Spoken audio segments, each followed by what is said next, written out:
Space Station Luminara, a rusting heap orbiting the dying star Valther, had seen better centuries. Captain Jareth Thorne slouched in the commander's chair, the upholstery frayed like his patience. "You know," he said to the assembled crew, "I always dreamed of the stars. Turns out they're mostly boring as hell, and sometimes they explode. Like our lovely Valther here." His chief engineer, a wiry woman named Melka, snorted. "Yeah, it's not exactly the view from a luxury cruise. More like watching an old toaster malfunction until it finally pops." Jareth chuckled. "Can't wait for the fireworks." The bridge of the Luminara was a cluttered mess, a testament to years of neglect and half-hearted repairs. Panels blinked with lights of various importance, most of them irrelevant. "Captain, incoming message from the research team," said Vec, the communications officer, a man whose personality was as static as his perpetually greasy hair. "Put it through," Jareth waved, more interested in his bootlaces than the prospect of another mundane update. The screen blinked to life, revealing Dr. Henna Coyle, lead archaeologist and once a promising scholar before finding herself studying dust on a forgotten outpost. "Captain Thorne," she began, her voice tinged with an excitement that seemed out of place. "We've found something in Subblevel 4, an artifact ancient, potential ties to precursor civilizations." Jareth perked up. "Finally, something not made of dust and disappointment." He motioned to Melka. "Grab your gear. Let's see if this station has anything to offer besides existential dread." 10 minutes later, they were in the elevator, a rickety contraption that groaned like it was about to give up on life. "So, what's the bet?" "Another chunk of rock shaped like a middle finger?" Melka asked, tapping her toolkit with a habitual rhythm. "My money's on decorative pottery." "Always is," Jareth replied. The doors creaked open, revealing Subblevel 4, a dimly lit expanse layered with the grime of ages. Dr. Coyle waved them over to a makeshift lab, her eyes gleaming with academic fervor. "This is it," she said, gesturing to a pedestal with an object that could have been mistaken for a high-tech paperweight. Jareth squinted at it. "Looks like the galaxy's least useful Rubik's Cube." "It's a data core," Coyle corrected, her patience worn thin by years of dealing with people who cared more about their next meal than the mysteries of the universe. "Early scans suggest it contains records, maybe even a language matrix. The people here might have worshipped someone or something that looked a lot like us." Jareth scratched his head. "So you're saying they had a thing for humans, old-fashioned gods with a side of megalomania?" Melka, ever the pragmatist, raised an eyebrow. "And this matters, because," Coyle sighed, "because if true it could explain why this station was abandoned. Maybe they believed their gods left them, or they left their gods to rot." "Sounds like the plot of a low-budget vid," Jareth remarked, unimpressed. "But I guess it's worth a look. Vec, start decoding this thing. Let's see if our forebears left us anything in their will besides dust bunnies." Back on the bridge, Vec hunched over the terminal, fingers dancing across the controls with the enthusiasm of someone trying to finish a mandatory training module. "You think this stuff is legit, Captain?"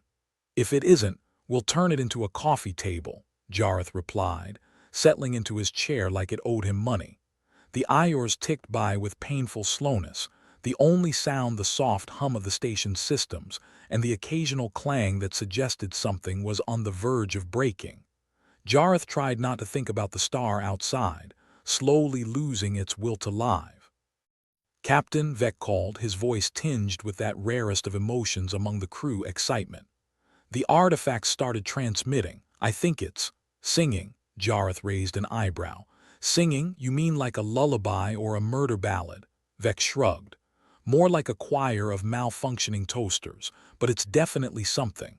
The language matrix is waking up. Looks like the station's systems are responding too."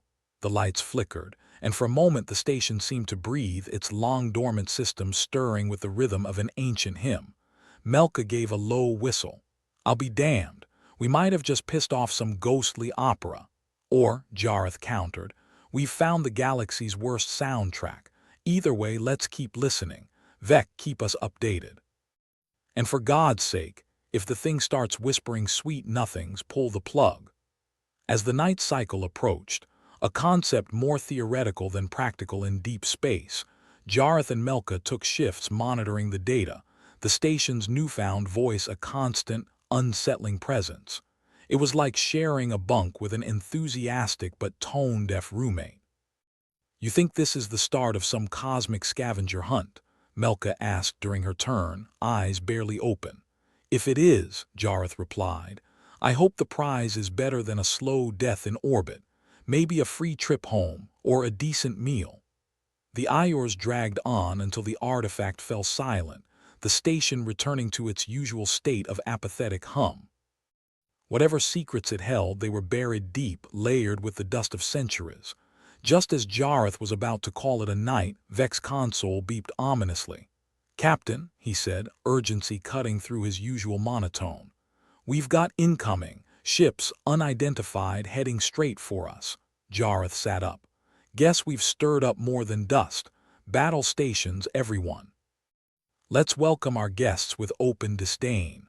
The crew snapped into action, systems coming online with the speed of reluctant bureaucracy.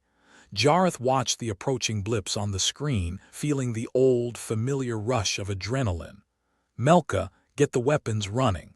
Vec, hail them. Let's see if they're here for tea or to take our heads." The response was silence, the kind that fills the air just before the universe decides which way to turn. The ships grew nearer, their intentions as unclear as the artifact's haunting tune.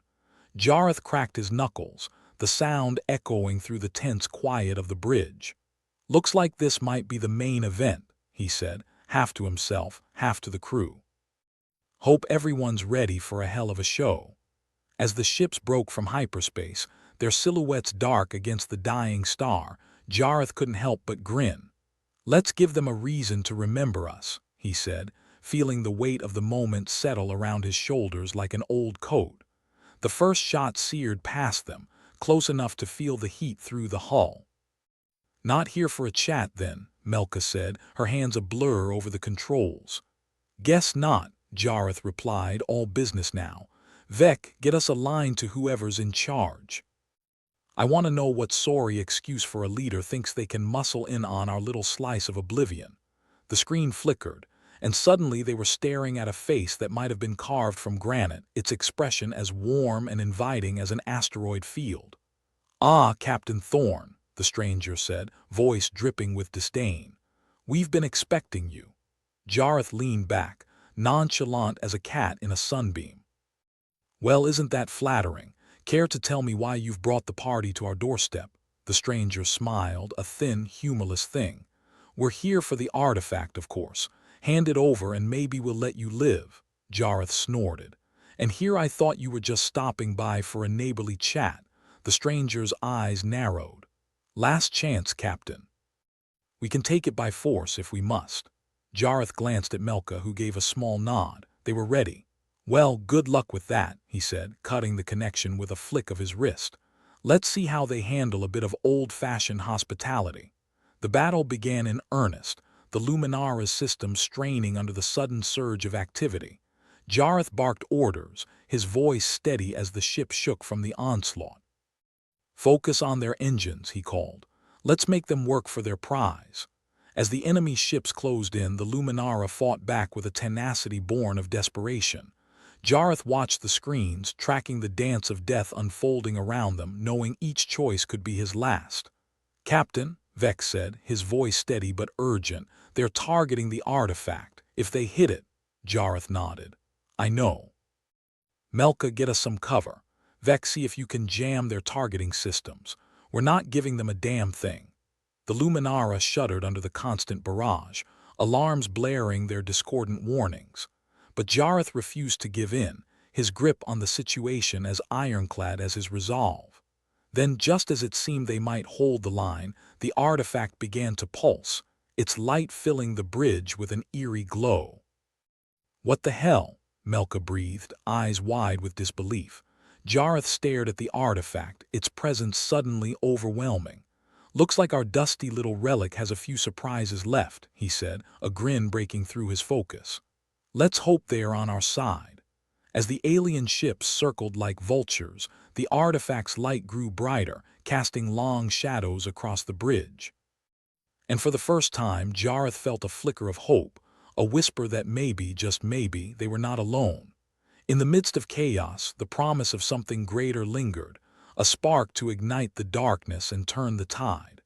Jareth took a deep breath, ready to face whatever came next, his heart pounding in time with the artifact's mysterious pulse.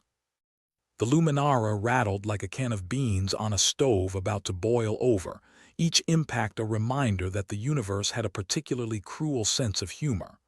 Jareth's eyes flickered between screens, his mind racing to keep pace with the chaos. "Vec, any word from our new friends?" he called over the din. Vec hesitated, the pause long enough to make Jareth glance his way. "Well, they're not exactly sending over a fruit basket," he replied, his fingers dancing over the console like he was playing a particularly aggressive game of solitaire. "But I'm getting something. Looks like they're trying to talk. Patch them through, then. Let's see what they're mumbling about," Jareth said, settling back with the air of a man who'd seen it all and wished he hadn't. The screen flickered, and for a moment Jareth thought they'd tuned into a particularly abstract art channel. But then the shapes resolved, forming an alien face that looked like someone had tried to sculpt a squid out of clay and given up halfway. "I am Atrax of the Vorith," the creature intoned, its voice like gravel sliding over glass. "Charmed, I'm sure," Jareth replied, his tone as dry as the Luminara's air filters. "Mind telling us why you're throwing a tantrum on our doorstep?" Atrax's eyes, or whatever those glistening blobs were, narrowed. "You possess what is not yours. The artifact is sacred to us, a relic of our gods." "Gods, huh?" Jareth leaned back, crossing his arms. "Funny, our archaeologists thought it was a paperweight with delusions of grandeur." Atrax's expression didn't change. Either the Vorith were masters of stoicism or their facial muscles were on strike. "It holds the essence of our creators. To you, it is dust. To us, it is life." Melka snorted from her station, not bothering to look up. "Great, we've got ourselves a cosmic pet rock." Jareth waved a hand dismissively. "All right, Atrax, let's say we believe you. Why does it think we're its new pen pals? It's been singing us lullabies since we dug it up." Atrax hesitated, a ripple passing through his gelatinous form. "Long ago our gods shaped many worlds. Yours was one. You bear their mark. The artifact awakens for those it recognizes." "Recognizes, huh?" Jareth raised an eyebrow. "So what, we're distant cousins? Do we send a card for your holidays?" Atrax wasn't amused. Then again, Jareth wasn't sure if the Vorith even had a concept of amusement. "It is not a jest, Captain. The artifact could change everything. It holds power beyond comprehension."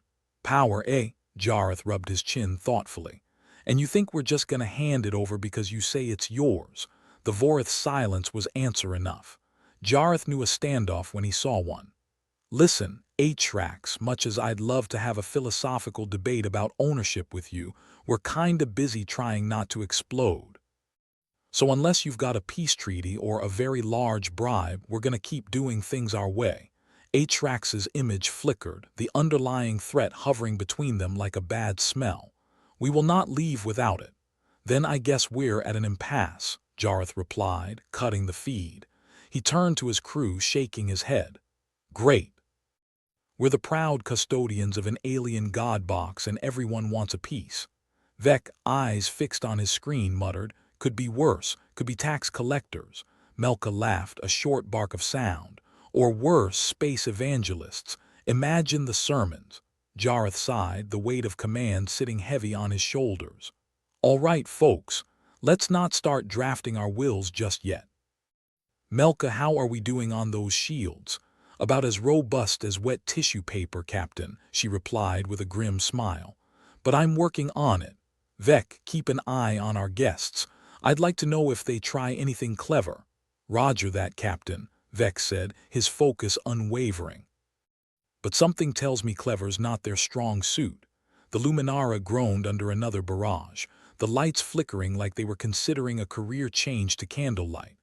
Jareth felt the tension rise, a palpable thing that twisted in his gut. "All right, let's see if we can buy ourselves some time. Dr. Coyle still in her lab." "Never left," Melka replied, tapping away at her console. "Probably trying to sweet-talk that artifact into revealing its secrets." "Good.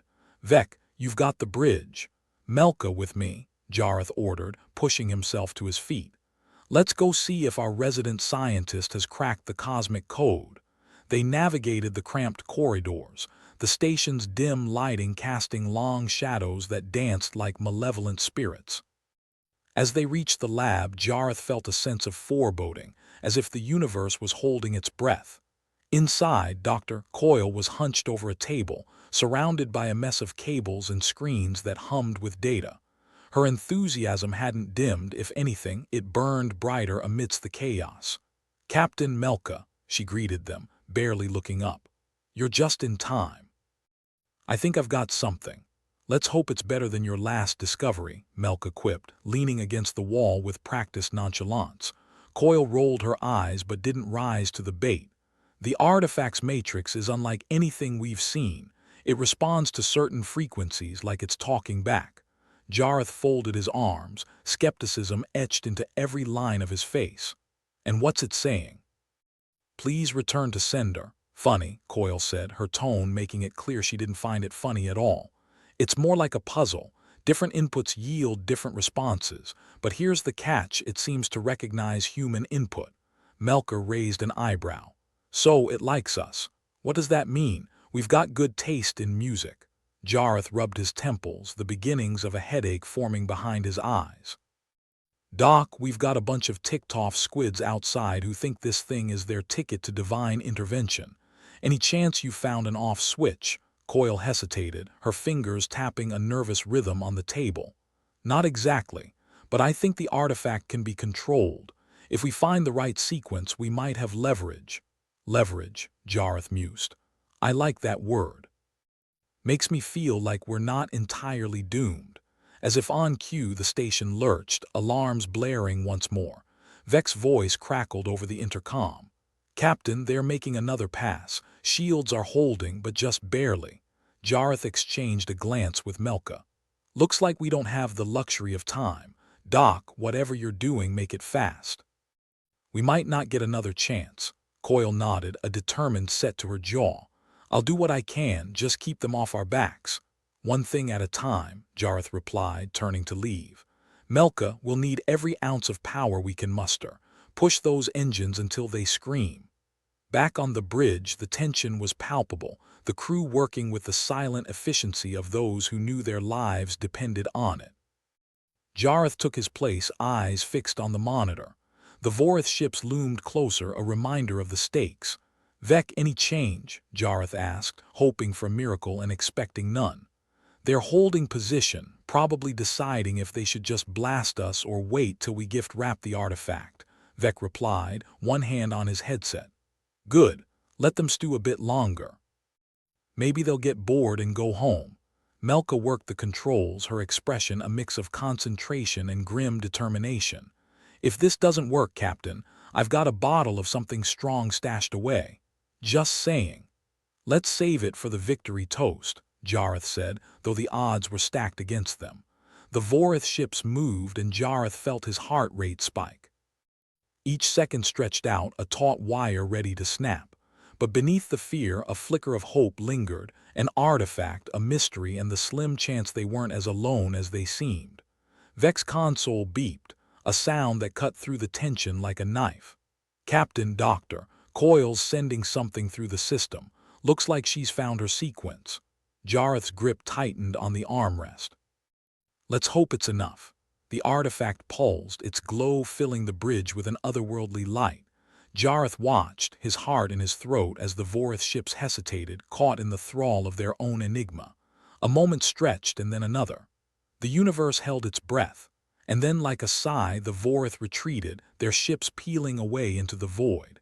Jareth exhaled, the tension draining from his body. "Well, I'll be damned," he said, a grin spreading across his face. Looks like the gods aren't ready for company just yet. As the Luminara steadied, Jareth allowed himself a moment of relief. The battle wasn't over, but for now they'd survived.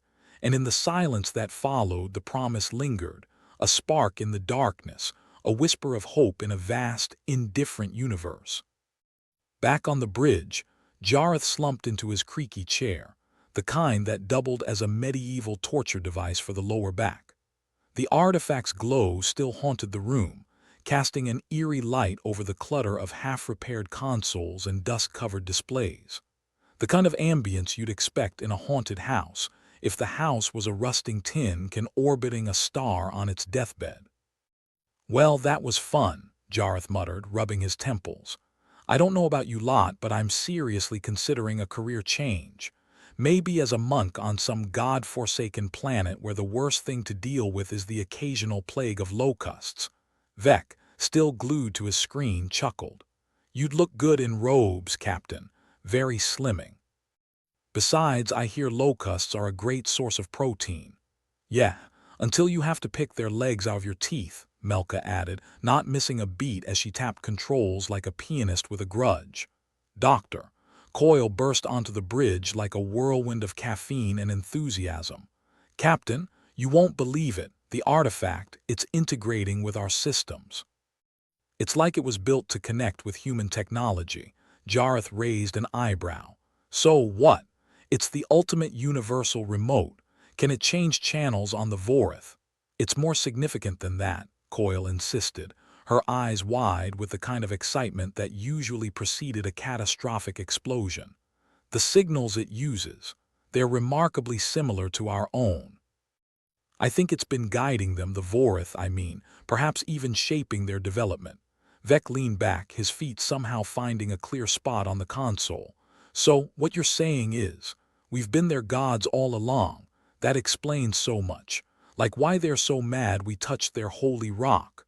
"Not exactly," Coyle said, waving a dismissive hand. "But it's possible that our ancestors might have had a hand in their evolution. The artifact could have started broadcasting the moment it detected us." Melka snorted. "Oh, great. We've been the puppet masters all along, and we didn't even get decent robes or a cult following." "Or a paycheck," Jareth added, shaking his head. "Typical humans, screwing up galactic development without even trying." Coyle's fingers danced over the console, her focus unwavering. "If we can decipher the rest of this, we might be able to use it to our advantage. We could convince the Vorith to back off, maybe even form an alliance." "An alliance," Jareth mused. "Because that always ends well in the history books." "Look, Coyle, I'm all for using this to get them off our backs, but I don't fancy becoming their new deity. Deities have a nasty habit of getting overthrown." Vec smirked. "Besides, who has time for that? I've got a very busy schedule of doing absolutely nothing."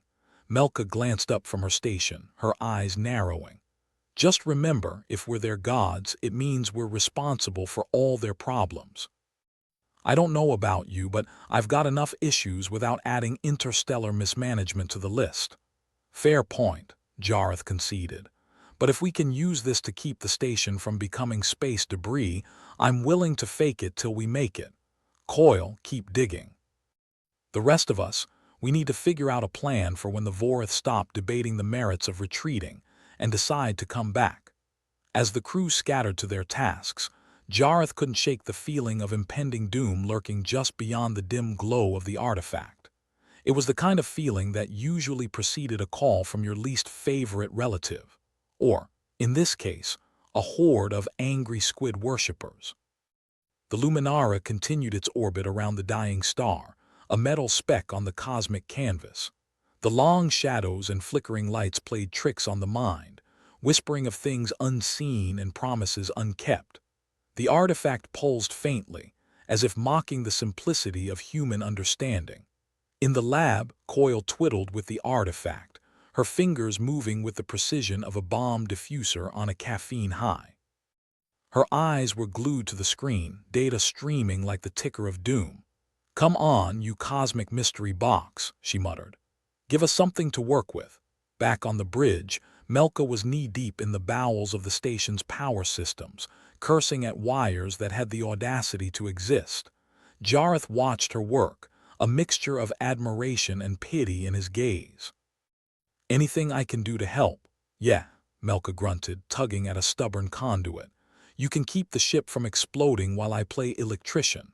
"I'll add it to the list," Jareth said dryly. "Right under survive alien invasion and figure out how not to be a god." Vec leaned over, his expression one of mock seriousness. "Captain, if you do become a god, remember your loyal followers." "I'd like a nice planet with no taxes and a beach." "Noted," Jareth replied. "Now, let's try not to die before we figure out how to claim our divine inheritance." In the silence that followed, the Luminara creaked and groaned, a symphony of neglect and determination. It was a ship that refused to give up, much like its crew. And in that stubbornness, there was a spark of hope, the kind that dared to defy the odds, to laugh in the face of cosmic indifference. Back in the lab, Coil's fingers flew over the keys, her mind racing through possibilities and probabilities. The artifact hummed in response, its glow waxing and waning like a living thing. She could feel the answers just out of reach, tantalizing and infuriating. Finally, something clicked, a sequence of signals that resonated with the artifact. It pulsed brighter as if waking from a long slumber. Coil's heart raced, her breath caught in her throat. "Captain," she called over the intercom, her voice tinged with urgency. "I've got something. The artifact, it's responding to us, recognizing us as its creators." Jareth's reply crackled through the static. "Meaning what exactly?" "Meaning," she continued, "we might just have a way to communicate with the Vorith through the artifact. If it sees us as its creators, it might convince them we're more than just trespassers." "And if not?" Jareth asked, his voice laced with skepticism. "Well," Coil said with a shrug, "then we're back to Plan A, try not to explode." On the bridge, Jareth rubbed his chin, weighing the options. It was a gamble, but then life in space was one big roll of the dice.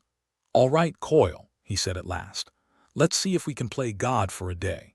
Anything's better than sitting here waiting for them to finish us off." Coil got to work, fingers flying over the keys as she sent a series of signals through the artifact. It glowed brightly, casting the room in a warm, ethereal light. The hum grew louder, a symphony of sound that resonated through the station. Vec watched the monitors, eyes wide with anticipation. "Here's hoping they take the hint and back off. I've had enough divine intervention for one lifetime." Jareth nodded, though his thoughts were elsewhere. The Vorith had retreated, but they wouldn't stay away forever. Sooner or later, they'd be back, with more ships and more demands. And when they did, the crew of the Luminara would need every advantage they could muster. The artifact's glow pulsed in time with the signals, a beacon in the darkness. It was a gamble, a shot in the dark. But sometimes, Jareth thought, that was all you needed. A little hope, a little faith, and a whole lot of luck. As the station continued its orbit, the crew prepared for the next chapter in their struggle. The stars watched, indifferent to their plight, as the Luminara spun through the void. But for the first time in a long time, Jareth felt a spark of optimism, a flicker of possibility in the vastness of space. It was a start, and sometimes that was enough. The artifact glowed like a malfunctioning neon sign as the Luminara stumbled through its orbit around Valthar, casting a wobbly halo of light on the bridge's mess. Jareth Thorne, captain, part-time philosopher and full-time cynic, sat in his chair, which made groaning noises that could only be interpreted as a cry for retirement. The whole station felt like it was held together by duct tape and wishful thinking. "Captain, you've got that look on your face again," Melka said, not looking up from her endless battle with the control panel. "The one that says you're about to say something that'll make us all question our life choices," Jareth sighed. "Just wondering if it's too late to become a hermit, really. Find a nice asteroid, grow a beard, live the simple life." Vec, feet still propped up, grinned. "You'd get bored after a week. Besides, who would you complain to? Space rocks are excellent listeners," Jareth countered. "And they don't talk back, unlike us," Vec quipped. "We're just a bundle of opinions and bad decisions." The Luminara's comm system crackled to life, interrupting their banter with a voice that could only belong to Atrax, their Vorith liaison, his tone carrying the kind of urgency usually reserved for kitchen fires and political scandals. "Captain Thorne, we have a situation." Jareth pinched the bridge of his nose. "Of course we do. What's burning now, Atrax?" The artifact, Atrax said, his voice a mixture of panic and reverence, has been detected by multiple Vorith factions. Some are not pleased. They see your presence as a violation, a threat to their cultural foundations. "Marvelous," Jareth muttered. "We've barely unpacked our bags and already we've managed to upset the neighbors, Doctor." Coyle, who had been fiddling with the artifact like a kid with a new toy, looked up, her eyes gleaming with equal parts excitement and apprehension. "This is good, Captain. Tension means they're paying attention. If we play this right, we might turn this mess into an opportunity. Or a funeral," Melka added, always the realist. "Depends on your perspective." Jareth leaned back, the chair squealing louder than Atrax could ever dream. "All right, let's not panic just yet. Coyle, keep prying secrets out of that glowing rock. Maybe it has a make friends setting." Coyle nodded, already halfway back into her trance with the artifact. "I'll see what I can do, but it's more of an influence ancient civilizations kind of thing." "Vec," Jareth said, turning to the lounging crewman, "we need to monitor any Vorith chatter. I want to know if they are planning a welcoming committee or a lynch mob." Vec saluted with mock seriousness. "Aye, Captain. I'll keep an ear out for any threats of ceremonial disembowelment." Atrax's voice came over the comms again, more insistent this time. "Captain, the threat is real. Some factions believe the artifact's activation marks the return of their gods, and they fear what that might mean for their way of life." "Great," Jareth muttered. "We're not just trespassers. We're existential crises on legs." "Sounds like a good time to negotiate," Melka said dryly. "Or pack up and run screaming into the void." Jareth drummed his fingers on the armrest, feeling the weight of 1,000 headaches coming his way. "We'll need a plan. Coyle, if this thing can talk, we need to teach it our language. Preferably one that screams we come in peace and don't plan to remodel your religions, Doctor." Coyle, fully absorbed in her work, nodded absently. "I'll see if I can rig something together. Maybe it has a built-in translator." "Great," Jareth said. "Let's hope it doesn't translate hello to invasion." In the meantime, Melka, ever the pragmatist, was patching together the Luminara's systems with the grim determination of someone trying to keep a sandcastle from washing away in a tsunami. "If we're gonna survive the Vorith's version of a cultural revolution, we need all systems functioning." Vec glanced up from his screen. "No pressure then. Just our lives on the line. And the future of interstellar relations. Always with the optimism, Vec," Melka retorted. "I bet you were a joy at birthday parties." As they worked, the Vorith's political landscape began to rumble with the kind of fervor that only comes from the promise of upheaval. Factions argued amongst themselves about the implications of the artifact's activation. Some saw it as a divine signal, others saw it as a threat to their power. And Jareth, like a reluctant juggler, found himself in the middle trying to keep all the balls in the air without losing his head. "Captain," Vec called out, a rare note of seriousness in his voice. "I'm picking up increased chatter. They're definitely debating what to do about us." "Options?" Jareth asked, though he wasn't sure he wanted to hear them. "Run, hide, or somehow convince them we're not a threat," Vec replied. "The usual menu of impossible choices. Let's go with convincing them," Jareth decided. "Less exercise involved." Over the next few hours, the crew scrambled to prepare. Coyle worked on deciphering the artifact's signals. Melka ensured the station's systems wouldn't give up the ghost mid-negotiation, and Vec monitored Vorith communications like a hawk with a caffeine addiction. In the thick of it, Jareth found himself wondering how he'd ended up here. A captain without a fleet, a god without believers, sitting in a rusting station while the universe looked on with bored indifference. And yet there was a thrill to it, a challenge he couldn't resist. "Captain," Coyle called, her voice cutting through his thoughts. "I think I've got something. The artifact, it's capable of broadcasting on their frequencies." We can send a message. Jareth perked up, the glimmer of hope lighting his eyes.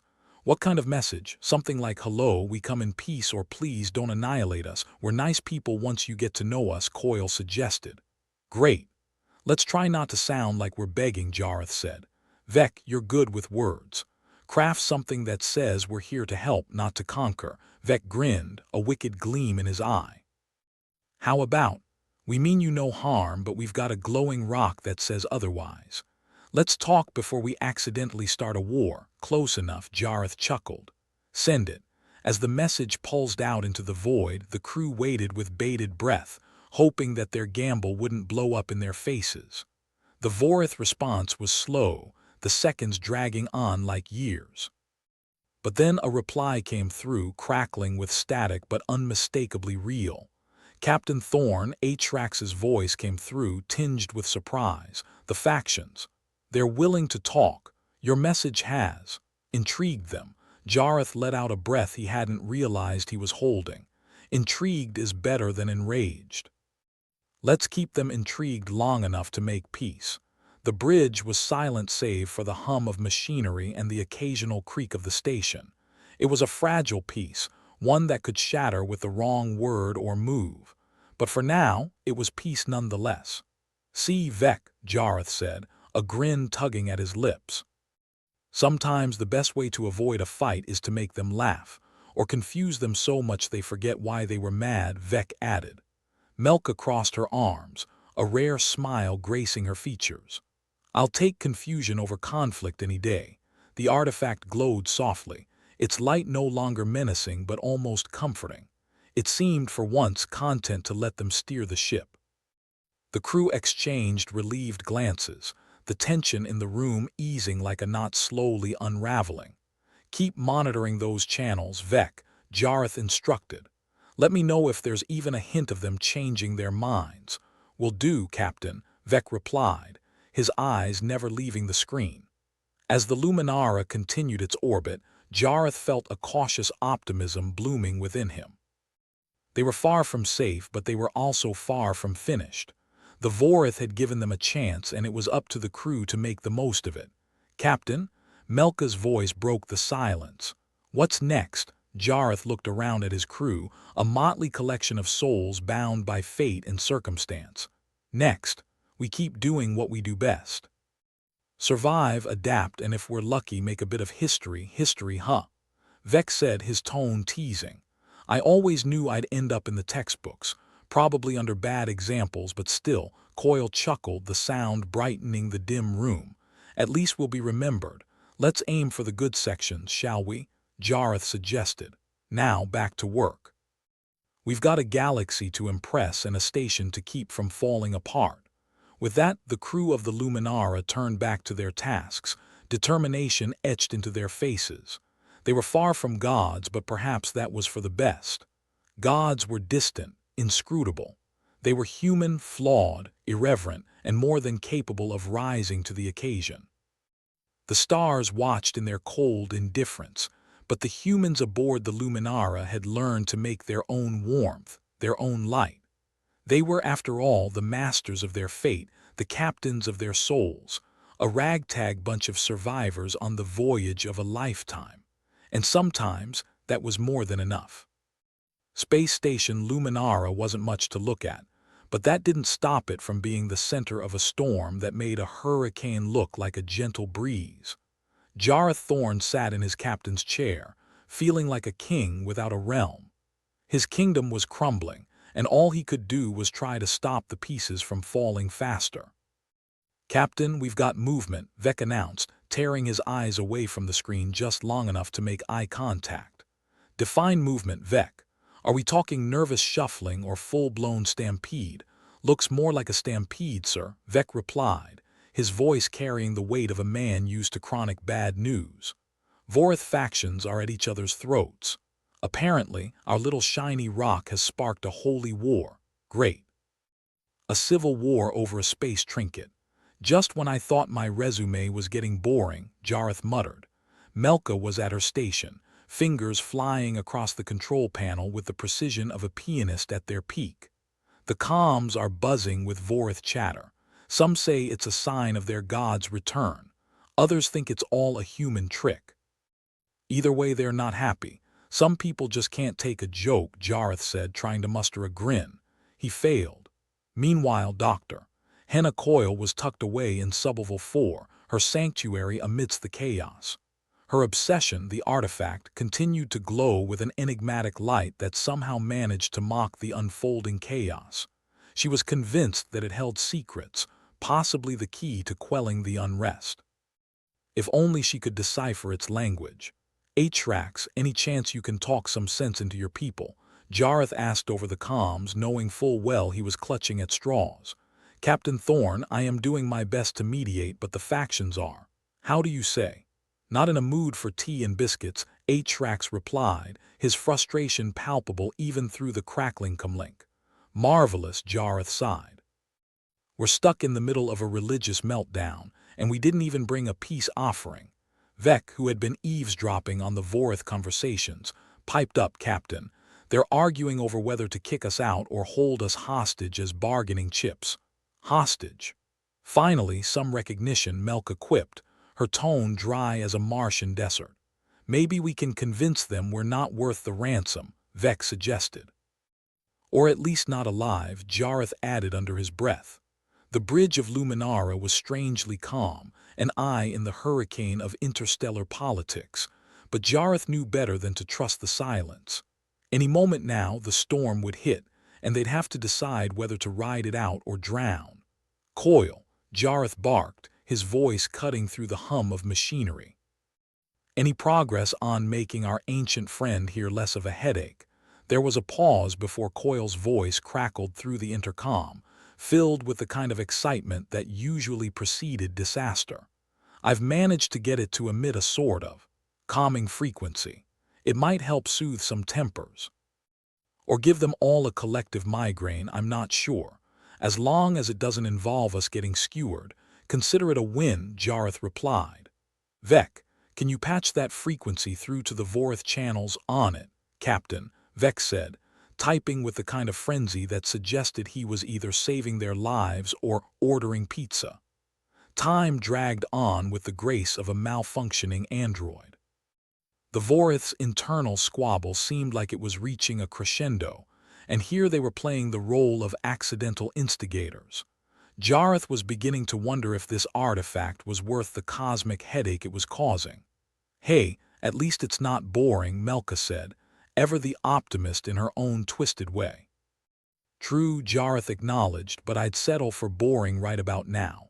As if on cue, the Vorith response crackled over the speakers, the language a harsh staccato that Atrax translated with the solemnity of a man walking to the gallows. Captain, they have agreed to meet. A summit of sorts to discuss the artifact and its implications. Summit. Fancy word for let's all gather in one spot and see who starts shooting first, Vec commented, earning a smirk from Melka.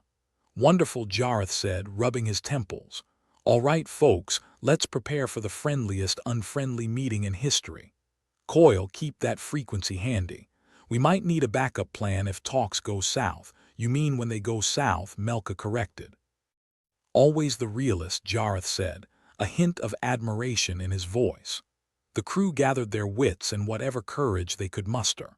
Luminara was a rusting heap, but it was their rusting heap, and they intended to defend it, or at least not die too messily aboard it. As they approached the negotiation site, a neutral zone floating in the void like a forgotten toy, Jareth felt a strange calm settle over him. This was it, the moment where they either brokered peace or found themselves at the wrong end of an alien skewer. They docked with the grace of a drunkard finding his footing, the station rattling like a tin can. As they stepped off into the meeting chamber, the Vorith representatives awaited them, a motley crew of alien politicos wanting answers or blood. Preferably both. Welcome, Captain Thorne, Atrax intoned, standing awkwardly between his own people and the humans, looking like a referee in a boxing match where both fighters forgot their gloves and brought knives instead. Charmed, Jareth replied, flashing a smile that was more grimace than grin. The room was tense, filled with the kind of silence that sucks the air out of your lungs. Jareth cleared his throat, hoping to break the ice before it broke them. "We're here to talk, not to fight," he began, using the kind of diplomatic tone that suggested he'd much rather be using his fists. "The artifact is a symbol of our unity." One of the Vorith leaders interrupted, his tone sharp enough to cut steel. "Unity's a nice word," Melka muttered under her breath. "Especially when nobody agrees on what it means," Jareth continued, undeterred. "We found the artifact by accident. We didn't come here to cause trouble, but we're willing to help find a solution." The Vorith looked at him with expressions ranging from skepticism to outright disdain. Jareth could almost feel their thoughts bouncing off the walls. Who were these hairless apes to meddle in their affairs? Coyle stepped forward, holding the artifact, which pulsed with a serene light. "This object has the potential to bridge our worlds. It's not just a relic, it's a beacon." "Beacon's a strong word," Vec whispered to Melka. "How about rock?" the Vorith murmured among themselves, a mix of curiosity and apprehension. Jareth was about to speak again when Atrax raised his hand. "Captain, the factions wish to understand the artifact's influence." "Can your people demonstrate?" "Demonstrate," Jareth repeated, eyeing Coyle, who nodded with a certainty he wished he shared. "All right, show them what it can do." Coyle activated the frequency, the artifact humming with energy. The room was bathed in a glow that felt strangely calming, like a lullaby for the senses. Jareth couldn't be sure if it was working or if everyone was just too confused to continue their conflict. The hum faded, leaving an uneasy silence in its wake. The Vorith leaders exchanged glances, their expressions softened, though Jareth couldn't tell if it was because of the artifact or the realization that they were all just as clueless about its power. "Perhaps," Atrax suggested, "there is merit in further study." Together, Jareth nearly laughed. Together sounded like a faraway dream, but he'd take it if it meant not dying today. "Agreed.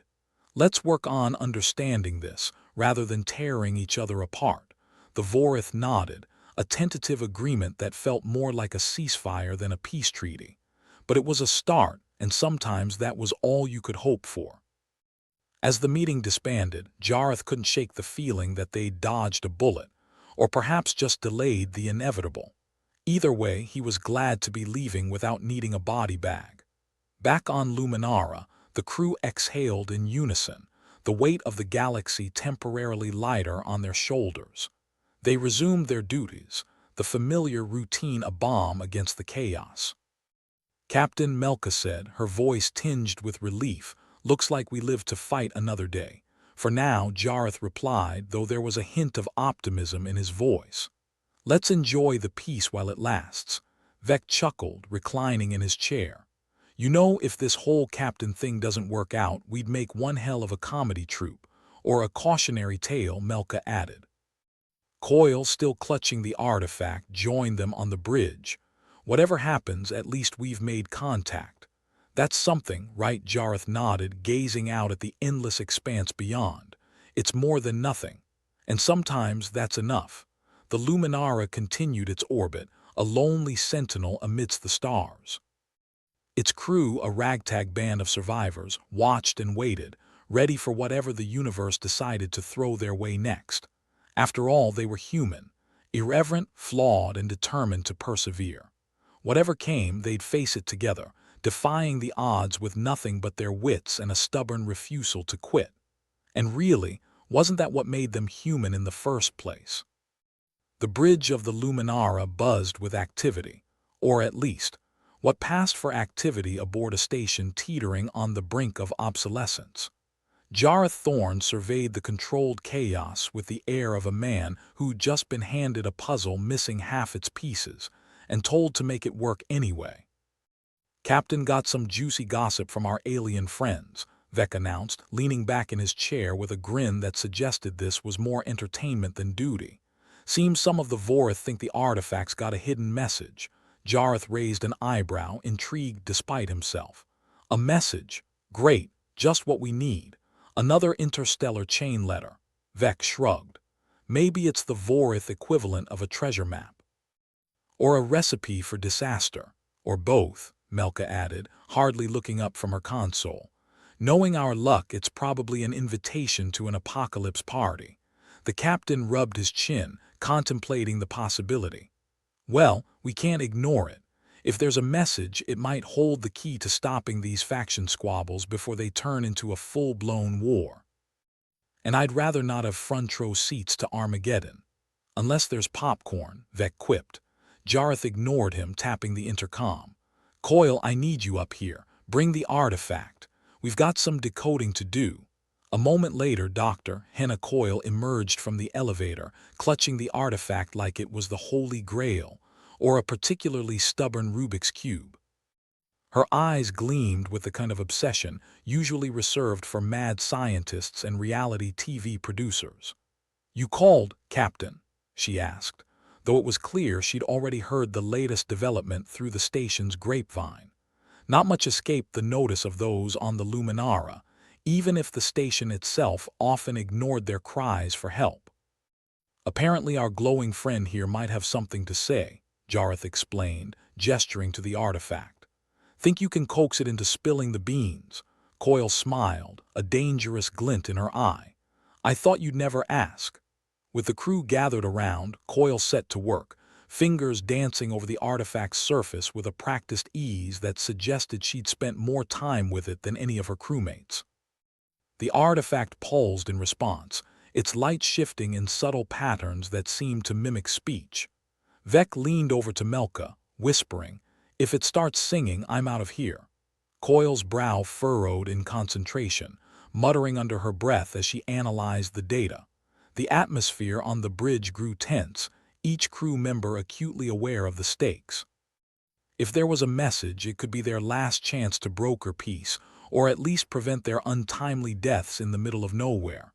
After what felt like an eternity, Coil's eyes widened. I've got something, she announced, her voice tinged with excitement. It's a directive, a set of coordinates. Coordinates, Jareth repeated, hope mingling with suspicion. To what?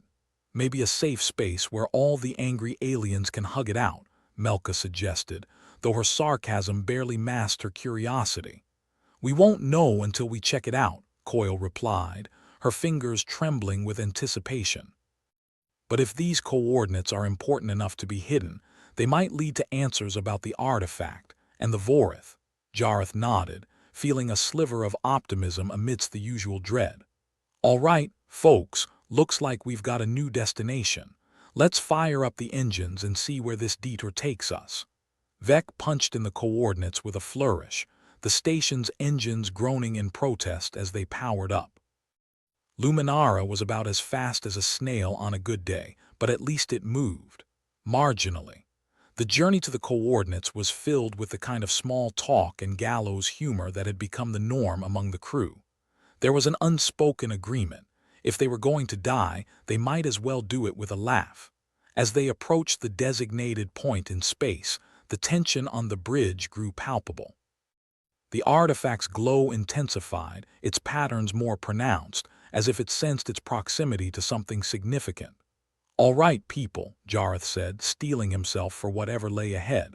Let's see what all the fuss is about.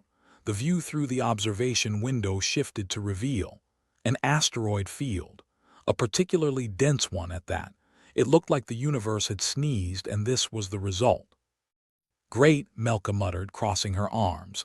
Coordinates to a rock garden, just what we needed. Wait, Coil interjected, her eyes glued to the readings. There's something more, a structure hidden within the field. Of course there is, Vec said, rolling his eyes. Wouldn't be a proper mystery without a creepy space ruin. Jareth leaned forward, focusing on the sensors. Sure enough, beneath the camouflage of asteroids lay a sprawling construct, its architecture foreign yet oddly familiar. It seemed to pulse in time with the artifact, like a heartbeat echoing through the void. This is it, Coil murmured, all creeping into her voice. A relic from the past, maybe the origin of the artifact itself. We have to investigate, or we could turn around and pretend we never saw it, Vec suggested, though his curiosity betrayed his words. Jareth ignored him, issuing orders with renewed determination. Melka, keep us steady. Vec, see if you can find us a safe passage through this mess. Coil, keep that artifact ready.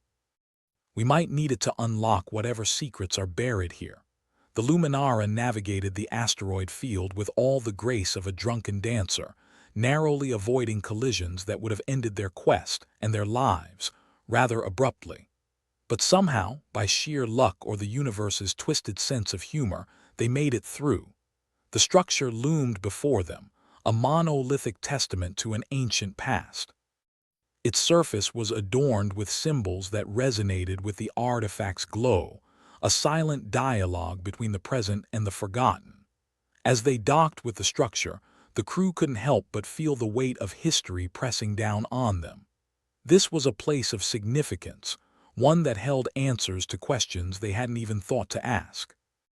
Exiting the Luminara, the crew stepped into the structure, its halls echoing with the whispers of time. The air was thick with anticipation, every step a gamble in the game of cosmic discovery. Coil took the lead, the artifact guiding her like a beacon through the labyrinthine corridors.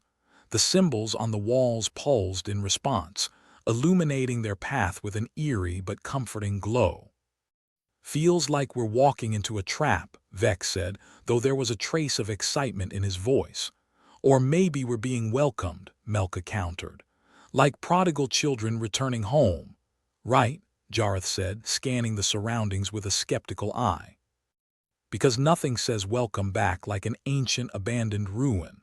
Their journey through the structure led them to a central chamber, its ceiling arched high above like the nave of a cathedral.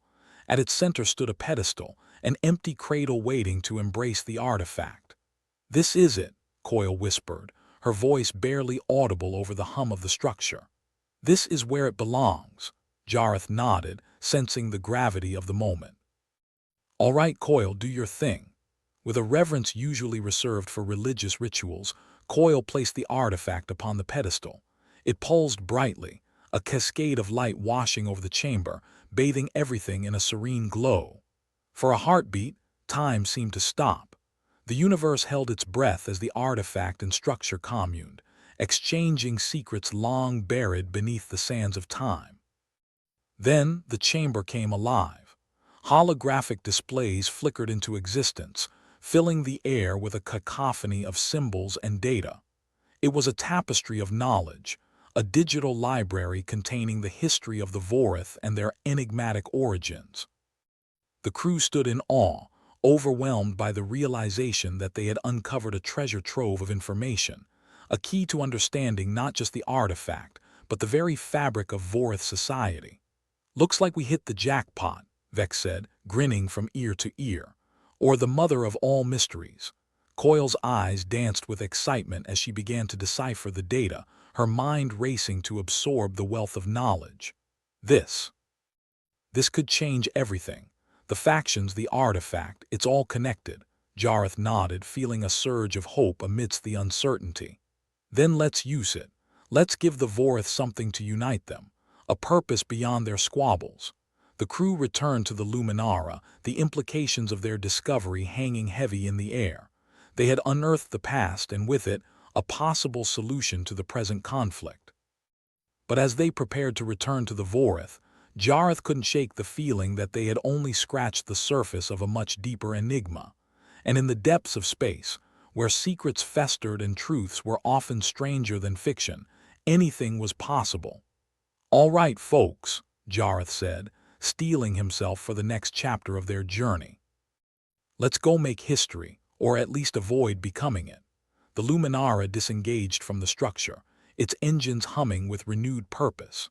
As they charted a course back to the Vorith, the crew braced themselves for the trials ahead, their resolve tempered by the knowledge they now possessed.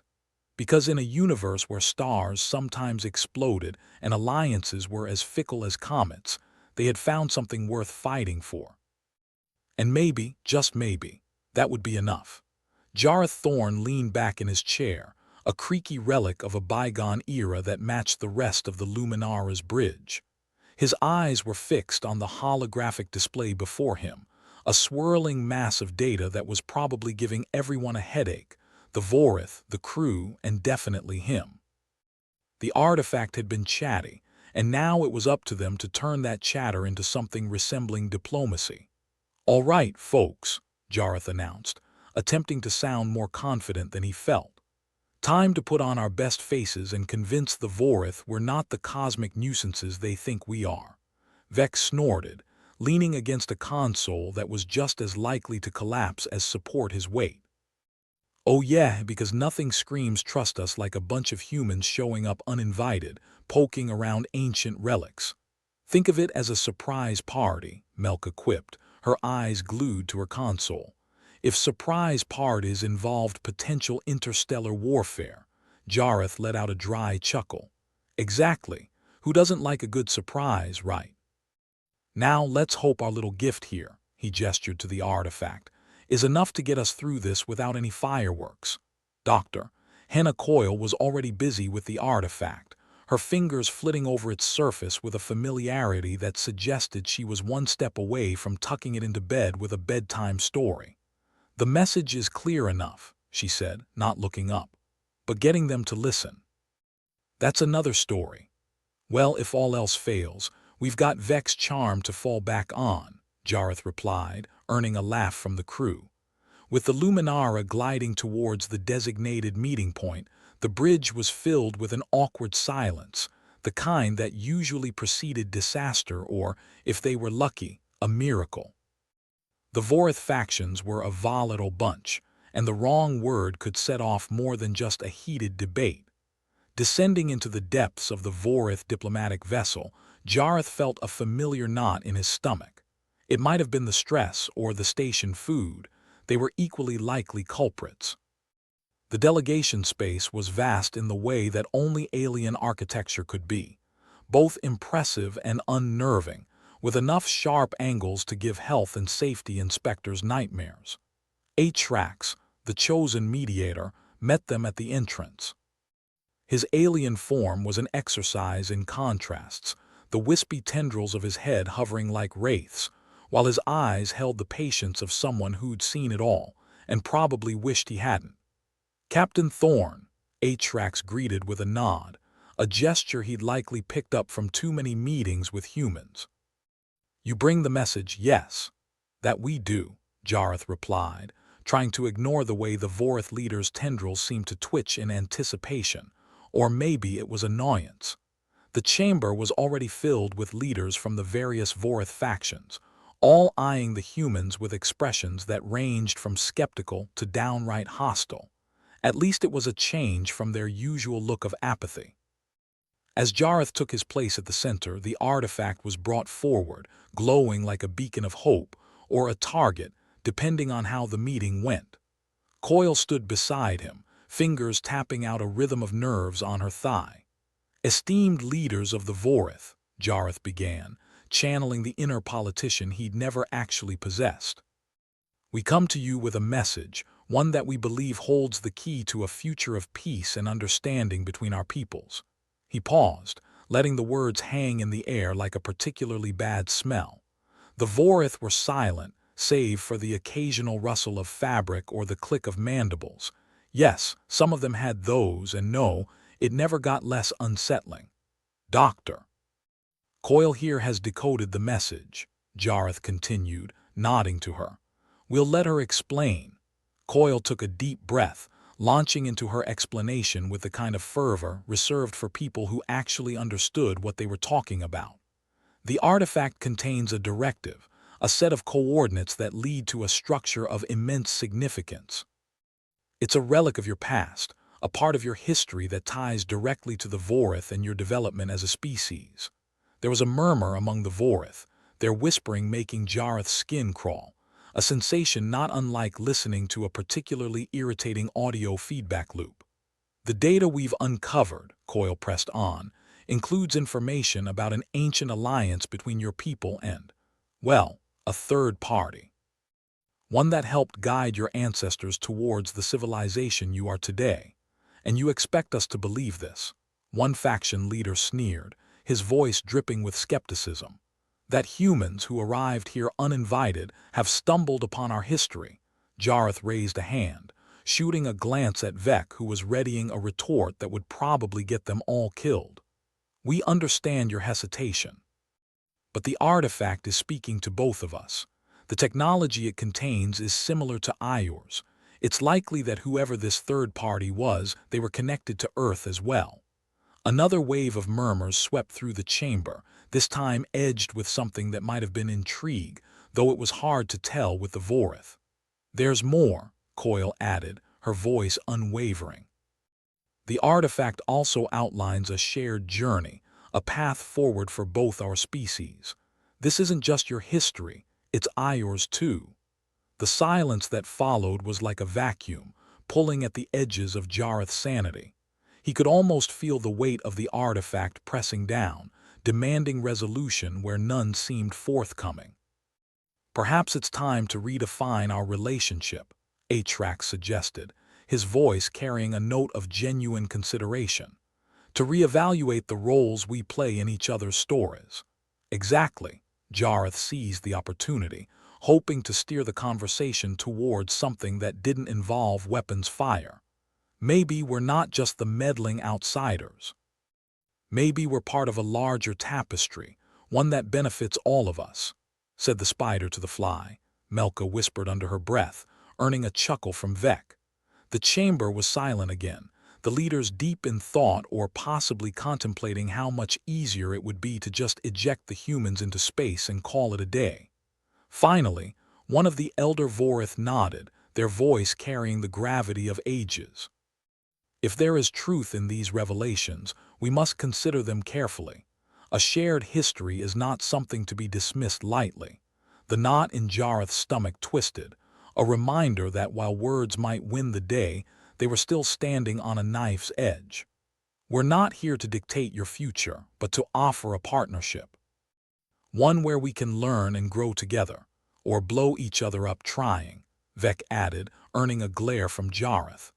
Atrax stepped forward, his gaze sweeping over the assembly. "This is an opportunity, one that requires us all to look beyond our divisions.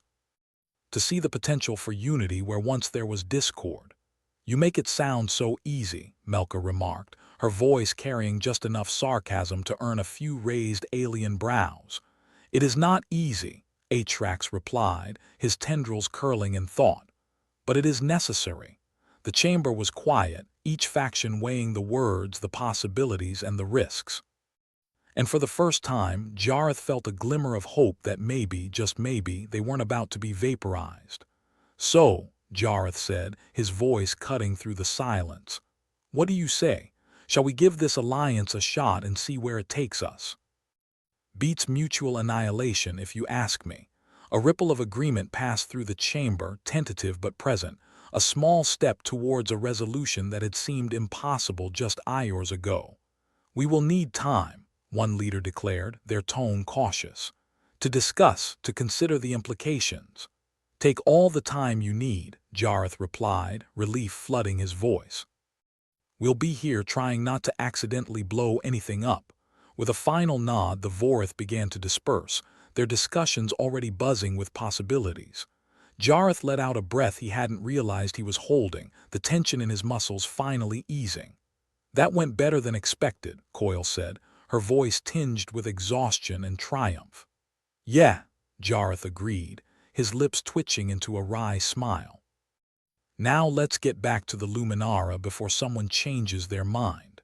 As they made their way back, the weight of their discovery settled over the crew, a reminder that in a universe filled with chaos and uncertainty, they had managed to carve out a sliver of hope. It wasn't perfect, far from it, but it was something. Back aboard the Luminara, Jareth took his seat on the bridge, the familiar creak of his chair a comforting chorus. The crew settled into their stations, the hum of the engines a background symphony that promised more adventures to come. "All right, folks," Jareth said, his voice laced with determination and a hint of the gallows humor that had served them well. "Let's keep this ship together long enough to see if we can actually pull this off.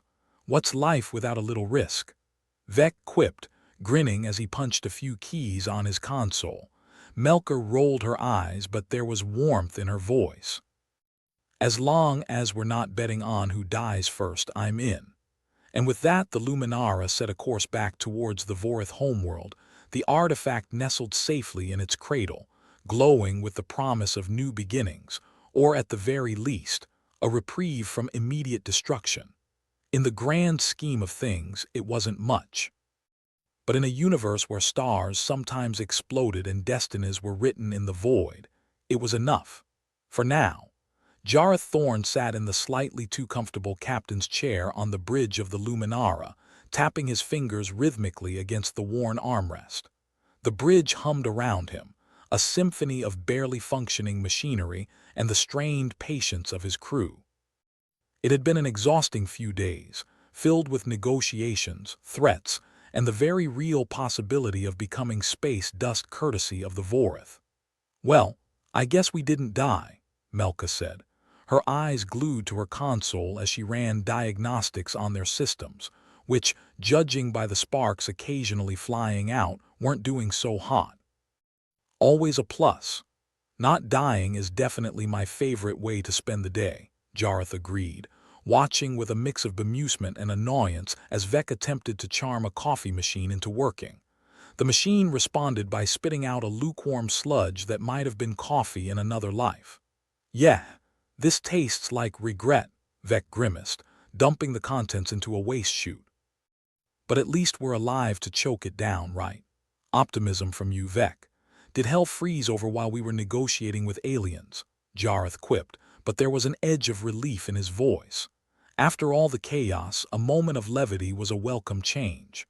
Dr. Henna Coyle, their resident artifact expert, entered the bridge, her expression a mix of triumph and exhaustion. "I've just finished analyzing the artifact's last data burst," she announced, holding up a tablet like it was the holy grail of space diplomacy. "Looks like our new alien friends are starting to rebuild their society based on some of the data." "That's nice," Vex said, stretching his arms above his head. "Maybe they can build a coffee machine that doesn't taste like despair. Maybe they can build us a station that doesn't look like a junkyard," Melka added, sparing a glance at the cobwebs clinging to the corners of the bridge. "Hell, I'd settle for a station where the elevators don't sound like they're planning a revolt." As if on cue, a distant metallic groan echoed through the ship. "I think the elevators heard you," Jareth deadpanned. "Don't give them ideas." Atrax, their Vorith mediator, popped up on the holographic display, his tendrils moving with an elegance that belied his species' otherwise intimidating appearance. "Captain Thorne," he began, his voice the kind of smooth that could sell you a star map to nowhere. "The Council is pleased with our progress. They wish to extend their gratitude and invite you to witness the first steps of our societal renewal." "Ah, a front row seat to history," Jareth said, leaning back in his chair. "Hope they serve something stronger than Vex sludge." "Gratitude from the Vorith is about as rare as a competent mechanic on this station," Melka muttered, running a hand through her hair. "But hey, I'll take it. And what exactly will we be doing during this renewal?" Vec asked, suspicious as ever. "Not that I don't love a good cultural event, but my calendar's already packed with avoiding death and pestering Melka." "A simple ceremony," Atrax replied, his features calm and untroubled. "Your presence alone is symbolic of the new alliance." "Symbolic presence," Jareth repeated, his lips twitching into a wry smile. "I like the sound of that, nice and vague. Could mean anything from smiling and nodding to, well, probably just more smiling and nodding." "Your sarcasm is noted, Captain," Atrax said, a hint of amusement in his tone. "But symbolic presence is a tradition of significance among my people. Hey, if it keeps the peace and doesn't involve us getting shot at, I'm in," Vex said, taking a seat and kicking his feet up on the nearest console, which emitted a series of very concerned beeps in response. As the connection with Atrax ended, Dr. Coyle turned to the rest of the crew, an uncharacteristic grin on her face. "You know," she mused, "we did something incredible here. We managed to prevent a war and maybe even made some friends along the way." "Not bad for a crew held together with duct tape and sarcasm," Melka said, finally getting her console to stop flashing a very alarming warning. Who knew incompetence could be so diplomatic?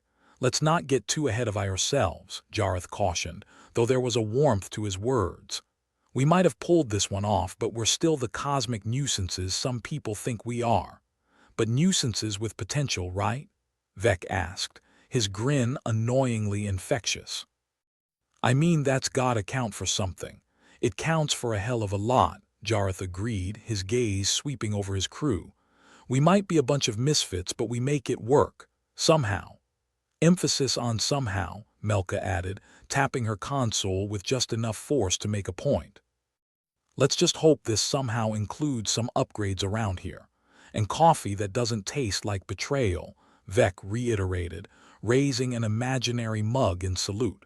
First things first, Jareth said, getting to his feet. We've got a ceremony to attend and a new chapter to help write. Let's try not to embarrass ourselves too much. With that, the crew of the Luminara prepared themselves for their unexpected role in a new Vorith dawn. It wasn't what any of them had signed up for, but then again, nothing ever was when it came to space, and they wouldn't have had it any other way. The station loomed ahead, a patchwork of repaired sections and hopeful beginnings. It was far from perfect, but in the end, it was a start. And in a universe where stars sometimes exploded and alliances hung by a thread, a start was all they needed.